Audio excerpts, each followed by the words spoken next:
When local growers put great food on Tennessee's table, that's living green. Tonight on Live Green Tennessee, we learn about the harvesting of solar energy in Knoxville. Then we'll see how Tennessee Tech University's fitness center is turning sweat into energy. And finally, we visit Tennessee's first urban winery. All this and more coming up next on Live Green Tennessee.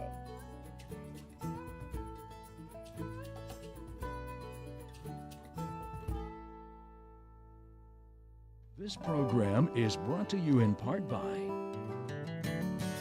Behind every Pick Tennessee Products logo is a Tennessee farmer who brings you fresh, local food grown with the kind of pride that gets handed down through generations. From now through fall, you can find Tennessee fruits and vegetables on farms and at farmers markets near you. Find your Tennessee farmers at picktnproducts.org. What makes our state unique? Find out on the new Tennessee Channel, a statewide initiative by your public television stations. Each program is created in Tennessee, about Tennessee, and broadcast in Tennessee.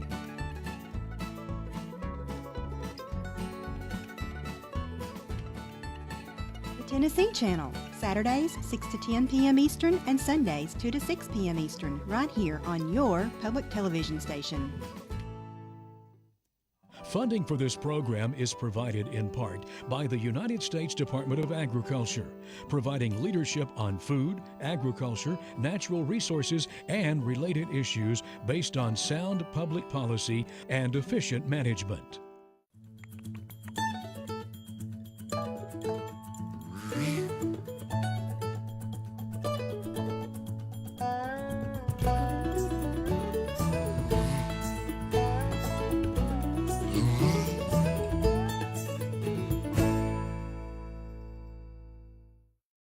Hello, I'm Melinda Kiefer, and I'm proud to bring you stories from across our great state on Live Green Tennessee.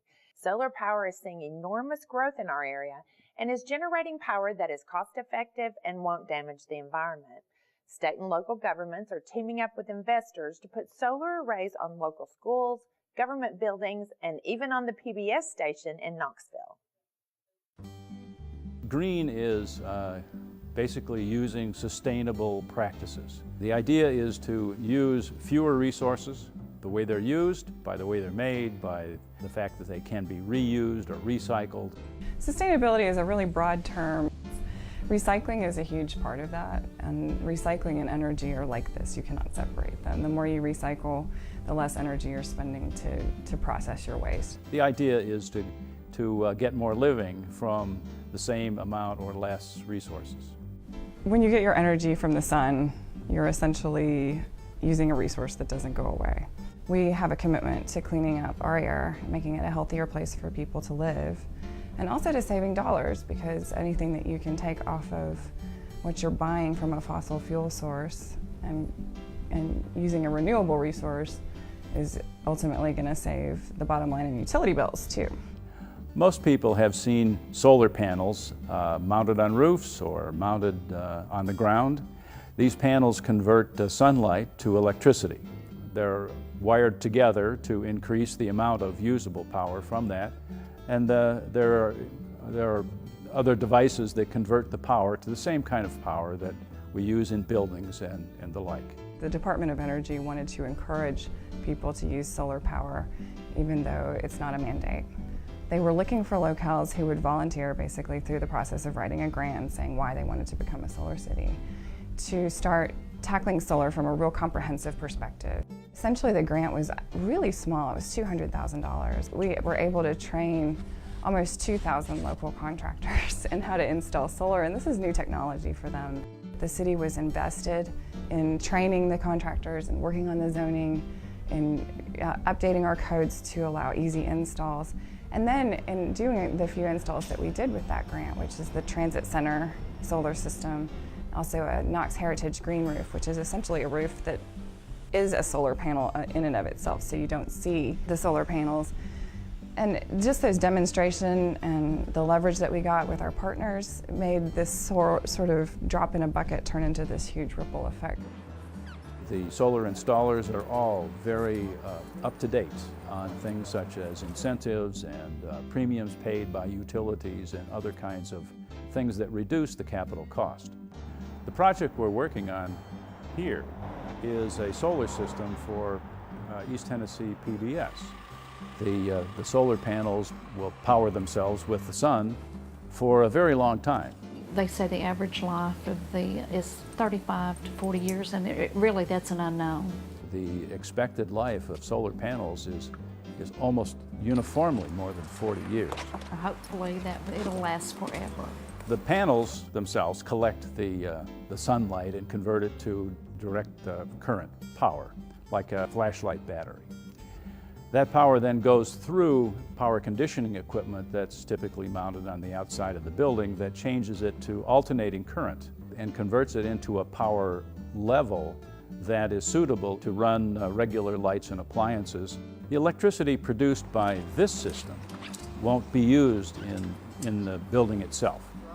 And the reason for that is not that it couldn't be, but that TVA will pay an extra amount for it above and beyond its the cost of powers. They call that their Generation Partners program, and it's one that individuals and businesses and organizations should look into. That electricity will, in this project, not be used internally in the building, but will be sold to TVA, and that will reduce the amount of fossil fuel generated power that TVA has to produce.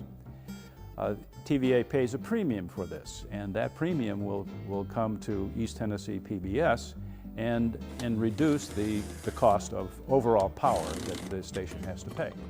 So that will be a benefit for many years. Solar systems last a long time. Solar is almost always a financial decision too, because the capital cost typically is quite high. So when we do any initiative in the sustainability realm, what we look at is the return on investment, and we look at things not only from a health perspective and a social perspective and an environmental perspective, but that dollars and cents is how we make decisions. I feel like that we're doing our part in trying to be cost savings, trying to use our money wisely. The finances will often determine whether there will be a solar system or not. Solar systems are sized by the number of kilowatts that they produce. It's comparable to horsepower in a car. In a solar system, it's kilowatt hours per year typically. This system here produces 37 kilowatts. Now that's enough to power about just under 4 homes for a year. We are limited typically by the size of the surface available.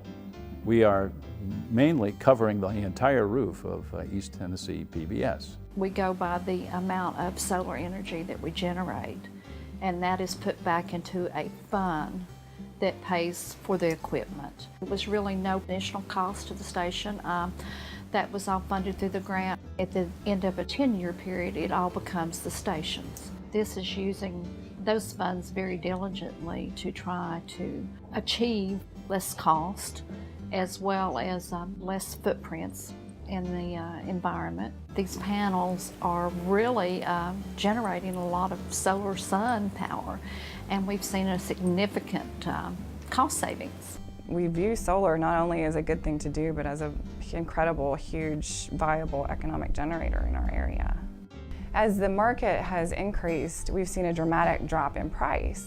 So the technology and the dollars are actually aligning now. So I only see solar increasing. I do not talk to any solar installers or others involved in solar who are not extremely optimistic. Solar has done nothing but grow. It's become a very viable market, not just for the Knoxville area, but for the entire state of Tennessee.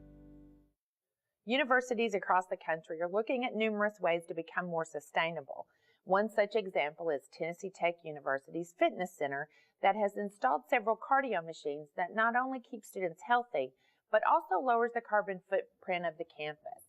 WCTE's Daniel Duarte gives us a tour of the facility.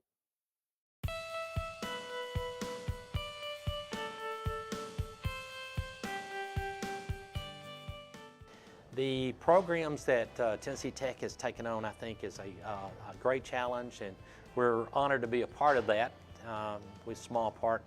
But we have done things here at the fitness center in forms of relamping all of our lights and getting with more efficient lighting.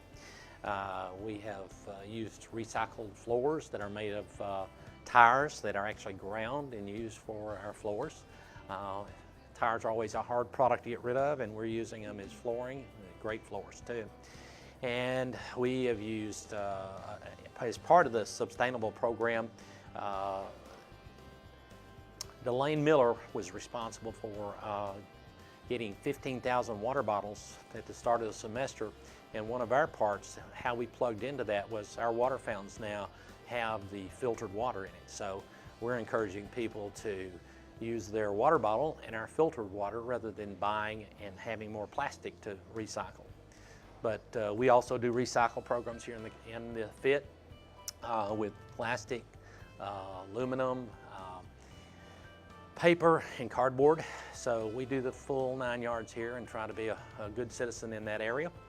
All of our cleaning products here are environmentally friendly, and those kind of things is kind of with the cutting edge of what we did first, and then it's led us up to our EcoFit system, which is something we opened in January, and we found that to be very successful for the students' enjoyment, replenishing of energy, and just entirely giving a mindset of sustainable energy possibilities.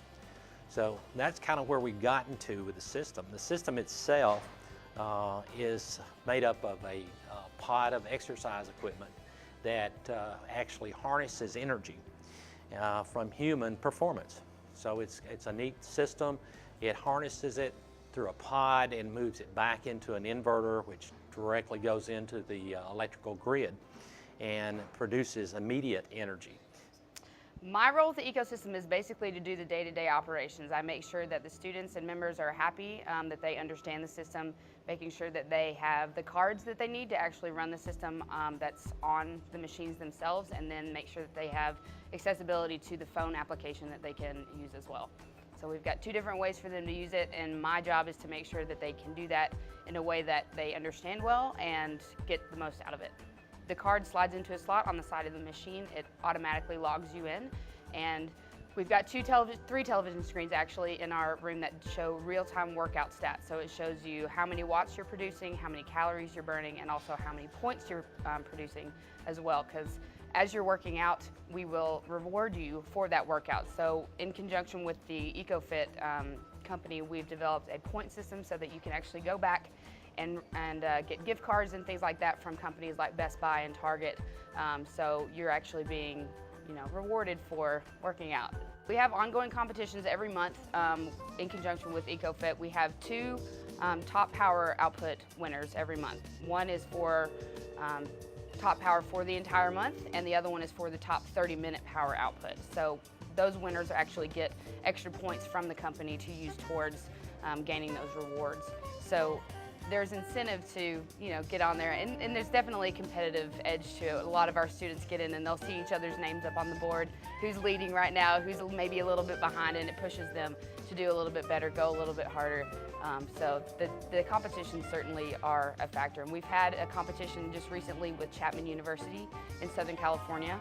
It was a month-long competition, and they have a smaller setup than we do, but theirs is in the bottom of a dorm, whereas ours is strictly for our entire facility. So we had a little bit of an edge, but we ended up beating them 44,000 kilowatts to 32, I believe. And in that, we won a treadmill for the university, for our fitness center. So our students helped us gain another piece of equipment that we can throw back into this system. So on any given workout, it depends on how much wattage you're going to be producing based on the resistance that you have on the machine. So somebody who's working at a resistance level of 1 is not going to be producing as much wattage as somebody who's working at a resistance level as 12. So it depends on that and how long you go for. I would say average people are producing about 100 watts per workout. On average, it takes about 12 kilowatts to run a house for an entire month. And so lifetime so far, since we started this venture in January, we have produced 170 kilowatts. So, you know, several households for several months, that amount of energy has been produced, which is pretty cool. If you come into the racquetball course at Tennessee Tech, they have sensor motion detectors. They will always be off until you get in the court. 3 steps in the court, lights come on. 15 minutes after you leave, they go off. So we save energy, we're more efficient. We don't have to have staff turn lights on. Much longer life on our boats, everything. We've got sensors in our stairwells in the building as well, several in our restrooms, and it saves a ton of energy over time. The fact that the students are buying into the system of sustainability is real important. We felt like this was an educational tool as well as environmental friendly tool. So the EcoFit system and the green room that we've got here at the fitness center is something that is kind of an example for the rest of the campus, an example for us to continue to be as environmental friendly and conscious of our sustainable efforts as possible. You know, I just want to give an amen to our energy group on campus, headed up by Jack Butler, that is really looking at trying to make our campus a focus point for the country on sustainable energy and being a good citizens to the green people. As Knoxville's first winery and Tennessee's first urban winery, Blue Slip brings in Tennessee-grown grapes and fruits from local vineyards and orchards and turns them into small batch artisan wines that are bottled and sold in Knoxville's Old City. By handcrafting their wines in small batches, Blue Slip Winery is able to offer a vast variety of wines at an affordable price. They have everything from whites and reds to dry and sweet, but you better hurry since they often sell out of the most popular wines.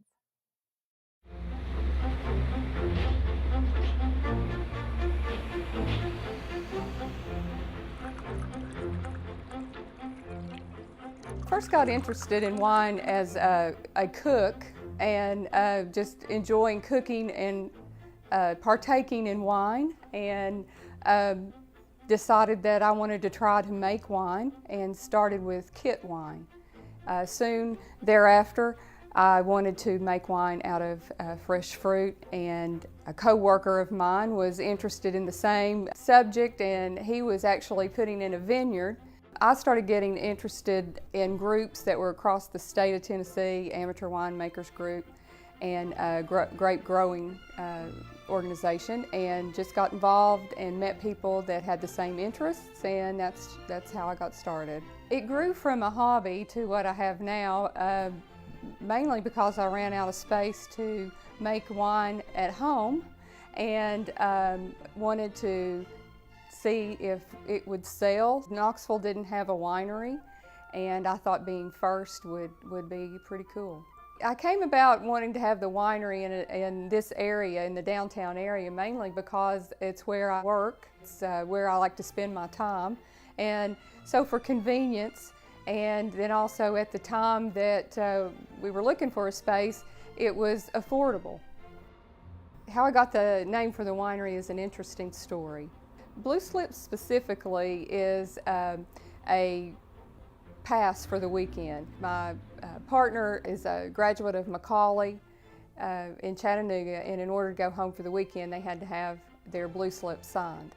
When I heard the term, I had no idea what it was, and to me I think of a boat slip. In that keeping, it's really become an abstract term that to each his own, just like wine is. What it means to one may not mean the same to another. So we have over 20 some odd wines, and they're all made from Tennessee grown grapes and fruit. Our largest grower is in Granger County, and we have Jefferson County, Knox County, Hamblin, Loudon. We just keep starting to spread out a little bit more. We make our wine in small batches compared to a lot of wineries, so we're able to take grapes that a large winery may not be able to because there's not enough to fill up their size tanks, and therefore also gives us an opportunity to have a variety of wines. The process of making wine is relatively simple, but there are a lot of steps to it. We bring in some of our own grapes, but most of our grapes are grown in Blaine, Tennessee and Dandridge, Tennessee.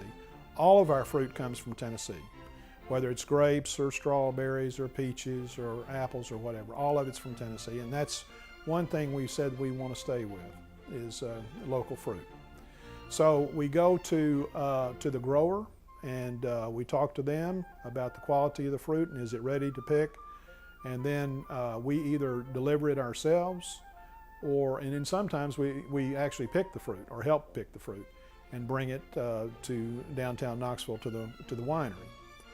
From there, the grapes are processed. We bring them in and we run them through a crusher desimmer. So we separate the grapes from the stems, and then we just barely crush them to start the juice flowing. From that point, the red grapes and the white grapes go in two directions. The white grapes go immediately to the press. The red grapes go into primary fermentation where they're sitting on the skins. And that's what develops the color of red wine is the skins, because the meat inside's all white. So let's go back to the white grapes. So we press those. The juice from that goes immediately into primary fermentation. We add the yeast to that. It takes about 7 to 10 days, and then that's ready to go into secondary fermentation, which is kind of the aging process. We let the fines settle out, let the wine stabilize. The white wine would be there for maybe 6 to 9 months. Going back to the red wine, the red grapes, after we press the red grapes, they go into secondary fermentation. And that's gonna age for about at least a year. We hope 2 years and at least a year and a half. So that's what we shoot for before we bottle it. When we first started making wine commercially, one thing that we've always talked about doing, that's making champagne. But the champagne process is a little bit more difficult and certainly different than the normal process. However, we have inadvertently made champagne by having the wine re-ferment in the bottles. And one day we were sitting in here at the bar and we had customers in and we were talking, and all of a sudden it sounds like guns going off. And the corks are shooting out of the boxes, through the boxes, and wine is coming forth just like you see in the commercials when you open the champagne. So that was probably our first funny experience that we had making wine. But it was very good. We just couldn't sell it. Okay, when you buy Tennessee wines, you can taste before you buy. A lot of customers come in and they think they only like one kind of wine, but the good thing is they can taste and they find out oftentimes that they like something they didn't think that they did. And they leave here with a bottle that they didn't think they would leave with. Another thing is that you're supporting the farmer, the Tennessee farmer. You're supporting the Tennessee worker. So I think that's really important, to keep those dollars local. And the other thing is that, I don't know if people realize it or not, but because we're supporting Tennessee agriculture, you can buy Tennessee agriculture products every day of the week. And what this means for us is that you can buy wine on Sunday. We actually can sell wine on Sunday, and that's also very popular.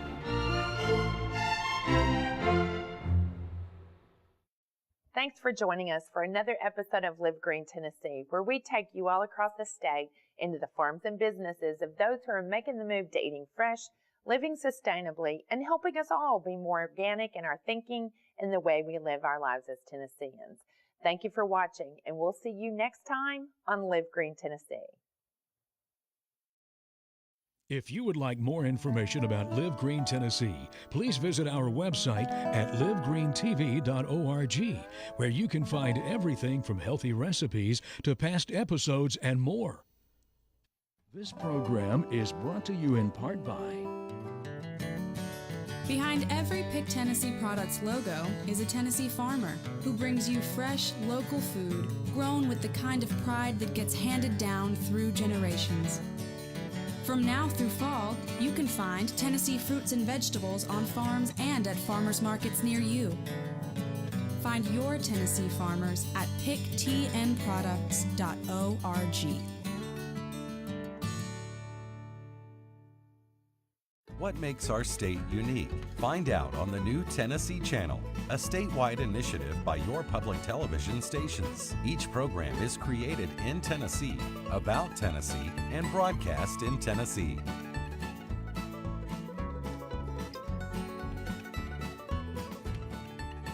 The Tennessee Channel, Saturdays 6 to 10 p.m. Eastern and Sundays 2 to 6 p.m. Eastern, right here on your public television station.